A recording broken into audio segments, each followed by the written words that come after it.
Hey, Shaw community, we're coming back to you with episode 2. Who's that in the back? It's me. Who's me? AB. AB and JB down here in Happy Jackson, Keewatin, Ontario. We're actually at one of my favorite spots, which is Gerald Smith's bench. So the Smith family down here in Happy Jacks. He holds a really close place to my heart as he was my hockey coach back when I was 4 or 5 years old. Really taught me how to play hockey. Also, my grandfather, Alex McDonald, was really close with him, and he used to come here and sit all the time. So Ashley and I wanted to do an episode. Actually, we were suggested by my beautiful mother, Shelley McBride, to do an episode on giving hope to families, meaning mother, father, brother, sister, aunt, uncle, siblings, kids, right? Yep. Kids too? Kids too. You have kids? I do. So do I. So I thought it would be pretty cool to shoot this episode, and it's also super nice outside, from one of the places that means something to me and means something to my family. It is beautiful here. There's it's beautiful out here on a nice spring. Is it even spring yet? No. Not spring Close. yet. Well, it's close to being spring. Close. So I felt, I felt that we would do it outside and come to one of our family's favorite places to sit and get serenity and talk about giving hope to families that struggle with addiction, alcoholism, drug, anxiety and depression, on how that plays a toll just as much on the family as it does the alcoholic and addict, correct? Mm-hmm. Yep. So, the families actually go through just as much as the alcoholic and the addict, and maybe sometimes they go through even more, So for myself, my father was an alcoholic and addict. My grandma was an alcoholic. So I always saw that dysfunction and that chaos in my life. And my mother, she just tried to keep the family together. And I mean, there's always constant moves and going back and forth. And there's always dysfunction and drama and chaos created from that lifestyle, right? Created from that lifestyle. So do you think that alcoholism, drug addiction is a generational thing that gets passed down over time, like next generation? Do you think it's something that gets passed down through trauma or? Yeah, intergenerational trauma. Absolutely, I do. I didn't understand it before. My aunt broke it down for me, and how the trauma, the disease itself. The cycle continues through generation until I've decided to break that cycle for my DIS, family. ease. So right, the DIS and then the ease. Yes. Interesting. Yeah. So you broke the cycle. I am breaking the cycle. You're breaking the cycle I am. now, and you've been breaking the cycle for almost 18 months. Yeah. Which is exciting. So for me, we'll talk about me quick, and then we'll move on to AB here. But for me, I always just made my, as a young child, my father abandoned us, so I lost that role model in the father, and I think that I know that us boys, we look up to our father, and I was grateful enough to have my grandfather that was my father in my life, and I also had my uncle who, my Uncle Dale, who was like a big brother to me. But your actual father, when that happens, it really threw away the confidence and the I just became lost, right? Like really, really lost with it all. And so for me, going through a name change from Jay Corey to Jay Barnard, was huge. I had lost my identity. I lost who I was, and that happened in like grade 3 or 4, somewhere in there. And, from there, I was always kind of looked at differently. I felt in my own mind, right? Yeah. And as a young child, I was a little bit bigger, so I was always picked on and bullied. One of the last kids to get picked on the school teams, like in gym and stuff like that. You'd, there's 2 people left and you're just wishing you're not the last one. You don't want to be the last one. Did you have that same problem? No. No, you were always picked first because was you're like a superstar. I was pretty athletic when I was younger. Well, I wasn't athletic, so I wasn't a superstar back then. In my little old mind, I wasn't. So I was one of the last ones picked, and then the kids would be just like, and then just that feeling, right? But so all that trauma and stuff that I went through as a young child, it kind of just carried on in my life, and then finding food and that would kill the pain with what was going on in my family at a young age. And then that kind of brought up, would kill the pain of what was going on around me. And then, that didn't work. So then I found porn, and then I found drugs and alcohol. But the minute that I found drugs and alcohol is when I really started pouring the guilt onto my mother and making my mother feel like not a really good person, because I felt that she was the one that put me through this, and that she was the one that did this to me, and that she was the one that wanted me not to have a good life, and she was the one that set me up for all this. And I really landed myself into survival mode when it came to that. And what I didn't realize is my family loved me. They always loved me, and they always wanted the best for me. But as an alcoholic and addict, and as my distorted thinking — did you have distorted thinking? Oh yeah. So the distorted thinking always told me that they didn't love me, and that they didn't care about me, and they didn't want the best for me, and that they were out to get me. And the things that they were doing to hurt me. And all these false beliefs that as a using addict and alcoholic, and a person that struggles with anxiety and depression, that's what I was thinking. And that was the farthest thing from the truth. I mean, they were, they were going through what they were going through to get through what they had to get through. And I just happened to be a part of that journey. But the dysfunction and the chaos, the lies, the manipulation, the cheating, the everything that I used to pull on my mother just to get high, or drunk or steal, or, I'd make her feel so guilty that, I'd get her, she'd be paying, drug debts off for me. And at the end of the day, even when I was doing prison time, my mother would come to the jail and see me, and she would put money in my canteen. And, my mother would be the one that was always at the court office, sitting there watching me come up and in the orange. And, my mother would, be the one, in the back rooting me on, yet I still felt that I had to make her feel so guilty about the life that, I thought she gave me, which, at the end of the day, I should just be grateful I was given life, right? Like, I should just be grateful that I was given life. But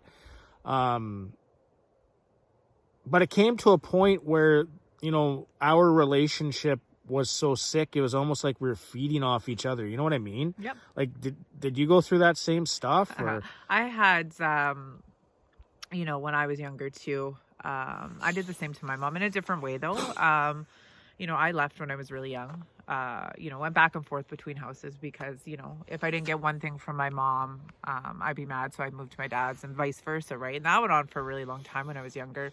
But I blamed, I truly believe that we blame the ones we love the most, who are always there for us, right? Because we know they're not going anywhere. And so I did that with my mom, and I made my mom feel guilty that my dad wasn't around. I made my mom feel guilty that she wasn't a good mom. I did the same thing. And I mean, and I blamed her. I blamed her for a really long time. And I blamed my dad for really, really long for who I become, which in all honesty, I made the choices I made. And that's a huge thing to swallow and actually admit, mean, right? So you can say it. This time in your recovery, you're actually taking ownership. I'm taking responsibility, accountability, and, I am who I am because of the choices I made. So it wasn't your family's fault that all this stuff happened, and it wasn't my family's fault that all this stuff that happened to me. No. So, at that age of, 11, 12, 13, 14, and beyond, we start making our own choices and our own decisions. And, my mother never held the crack pipe to my mouth, and my mother never held the booze to my mouth, and my mother never held, my mother never did any of that stuff. I was doing it because I couldn't figure out how to deal with pain. Like, was Yeah, that the same thing with you? absolutely. Absolutely was the same with me. I couldn't deal with any of it. I Is did it just not. because the processing? Like, so let's think about this for a minute. As we're sharing this with families that are struggling with addicts and alcoholics right now today, as we're fortunate enough to, be giving our families the true version of who we are today, even, working on ourselves one day at a time. Mhm. And, we're fortunate enough to be sitting at one of my family's favorite spots, my grandfather. I feel, more than blessed and grateful that I was able to give my grandfather over 10 years of sobriety time before he passed on. Yeah, that's beautiful. And I'm also very grateful that I was able to be by his bedside and be there for him while he was going through that transition of life. I'd never seen that kind of transition of life before, but, I don't want to say it's a beautiful thing to see, but I mean, being able to see it, I guess, is what was beautiful for me, because I wasn't there for my grandmother. And, my grandmother, Joan McDonald, really was the one that inspired me to be a chef. I remember being a young kid. I remember making pickles with her, and I got addicted to pickle juice. I've said this many times. Yeah. And, I remember, I remember telling my grandma lies about owing all this money, and she just got her pension, and she'd give me her whole paycheck, back when I was younger, and all messed up on the mushrooms and the acid and everything that I was doing. And I'd always make her feel so terrible, and she was another one that was just always in my corner. She was another one that just never gave up on me. I remember her finding me at the bottom of the stairs at my place, poking me with her cane, asking me if I was alive after coming off a run. And I can't imagine the feeling of what that's like as a family member, wondering if your grandson's alive or dead at the stairs. I can't imagine what my mother and family were going through, grandfather, grandma, brother, uncle, and relatives were going through when I tried committing suicide back-to-back times in 2005, as I thought that was, I thought I was a burden to society. I thought I was a burden to life. So I felt that I thought I was a failure to my family, a failure to myself. So for me, the easiest way to eliminate that was to take my own life. And I was living in Barrie, Ontario at the time, and I tried ODing the first time, and then I was in the hospital. And I'll tell you, like, the biggest, I'll tell you, when you wake up from an overdose, and you're lying there in bed, and you're alive after, you've made the conscious decision to not live. I'll tell you, like I was sitting there going, what do I have left in me? I can't even do this successfully. And then 3 days later, I did it again, and got a 6-year rye and an ounce of crack, and tried hanging myself for 24 hours. And then I landed up in the Barrie Penitentiary for driving while under suspension for fifth time, and ended up doing a year in prison in a penitentiary, which was 9 months. But I can't even imagine. I can't even imagine or feel what my family was going through at that time. And I have kids today, and I don't even want to think about that. So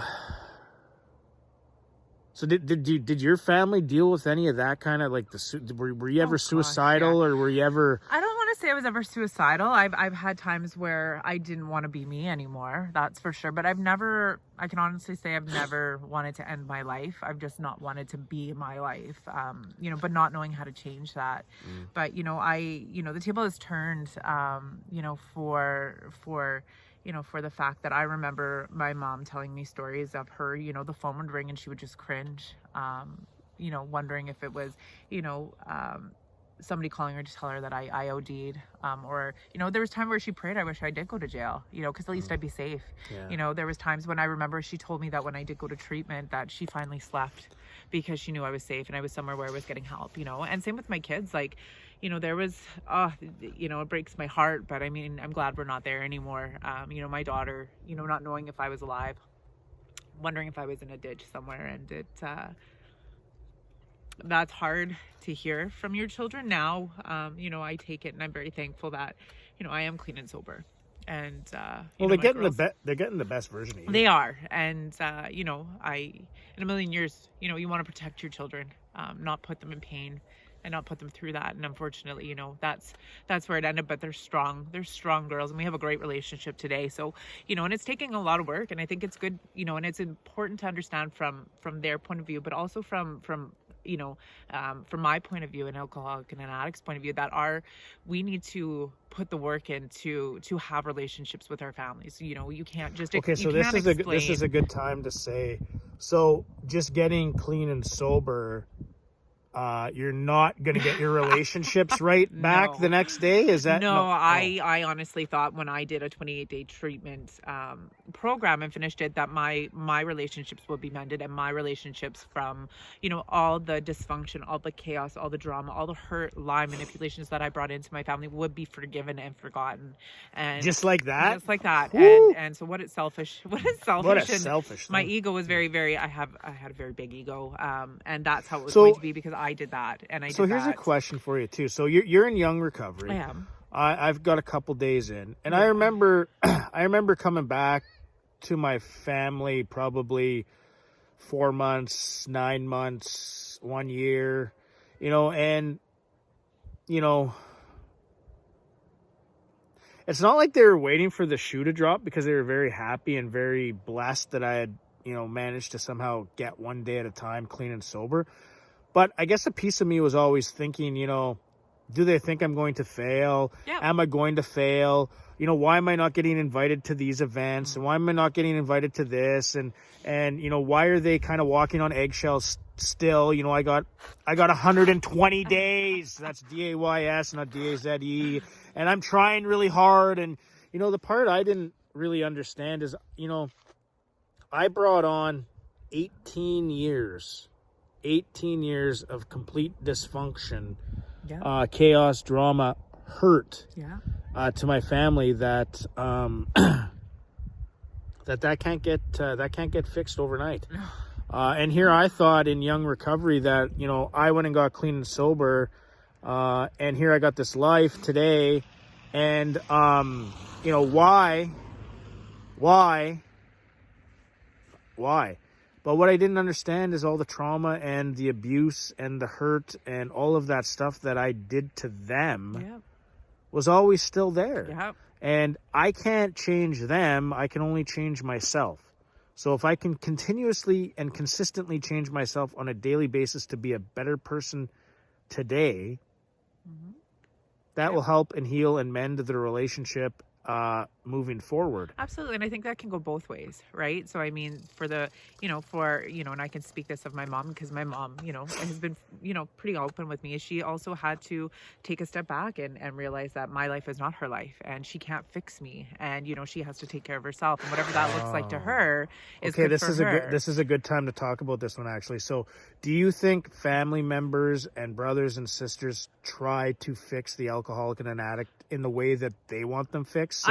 So what I'm trying to say is, the people that care about you the most want you to have the best. They do. But they don't understand the addiction and the disease because they're not going through it.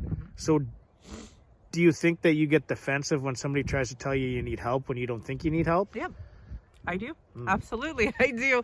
I think for, you know, for what I've gone through is, you know, as my mom wanted to fix everything for me. She wanted to take my pain away. She wanted to, and not understanding, you know, she's not an alcoholic or an addict, so she doesn't understand, right? And she never will. And she's finally, you know, come to a point where she can accept that, you know, and I've accepted, you know, that I can't control my mom anymore, and I can't make her do what I want her to do, and I can't, you know, take advantage of that, and nor do I today. So you've gone through the process that took me 12 and a bit years Yeah. to go through, which is letting go of control, getting out of my own way, and letting go. Yet you're going through this process in young recovery, which is now really making the relationships in your family flourish more and more every single day in such early recovery. Yeah. I think what I've also had to work on the fact that I don't need approval from my family. My family loves me for who I am, and they might love me close or they might love me from afar, and that's okay. And I work on it. There's times I struggle with it, but I understand it, which is a good thing, and I have a grasp on it. So I know that I'm doing this for me, and I'm not doing it for the approval of my family, for them to love me. Oh, so here's a question. So, so is it smart to set boundaries with your family in addiction and alcoholism? There's no such thing as boundaries. No. But once you get clean and sober, is it smart to set boundaries with family members, friends, relatives? Yep. In order to heal yourself, Yes. because it's about, recovery is about healing yourself in order to get yourself back, so that then you can go be around and have all the awesome things that you can have in life. So is it a really good suggestion to put boundaries up? It is for both sides. So for family side and for addict and alcoholic boundaries are side, getting huge. into recovery, boundaries are huge. Yes. So how do you define boundaries in your life? I need to make sure that I'm doing what's best for me.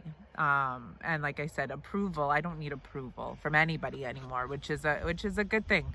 That's a boundary in itself for me to actually understand what I only have to do what's best for me. I don't have to do what's best for, Joe over there, Cindy over there, or anybody. I just have to do what's best for me, and that comes first.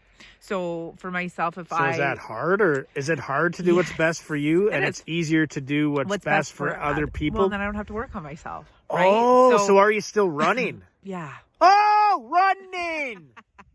Yeah. So it's boundaries are very, very important, and they're very healthy. And there's been times where I've had to love, family and friends from afar for myself. There's times I've had to cut off relationships so I could be the best version of me for me, so I can get that back to my kids and to my family. But without boundaries, I don't think that's a possible thing. And I think it's super important that families do that too, that you need to make sure that you are safe and you are healthy and you are doing what's best for you, right? Not for the addict or the alcoholic, and right. making sure that they're okay. So that word is enabling. So the word is enabling. So the addict and then the person that is enabling the addict and alcoholic both need to heal their pain, their hurt, their dysfunction, their chaos, their drama, to a point where you can both be healthy and have a healthy relationship. And what we're here to tell you today is you can actually have healthy relationships that have been really strained, that have been really hurt, that have been really broken. I've been fortunate enough to get back a whack of relationships in the 13 years I've been clean and sober. And I also have not been able to get back relationships, and that's not in my time. That's in the universe's time. If I get those relationships back, or if I don't get those relationships back, it really depends on the universe and when they give that to us. So, we're here to give you a little bit of hope about the fact that you can get relationships back in your family. You can get relationships back with relatives. You can get relationships back with, your mother, your father, your sister, your aunt, your uncle. But it takes time, and it's not going to happen overnight. And not on your time. And not on your time. And if and their stuff is their stuff. Your stuff is your stuff. You have to take care of yourself first. So, we're here to send out some hope and let you know that you can get relationships back. They all don't come back all at once, and maybe some of them won't come back. But the best part is there's hope to get them back. Yes. So we're out here. Let's stand up for a sec. Okay. We're out here. Where are we again? Happy Jacks. Look at this beautiful view. We're the recovery couple, and we will catch you next time. Bye-bye. Bye.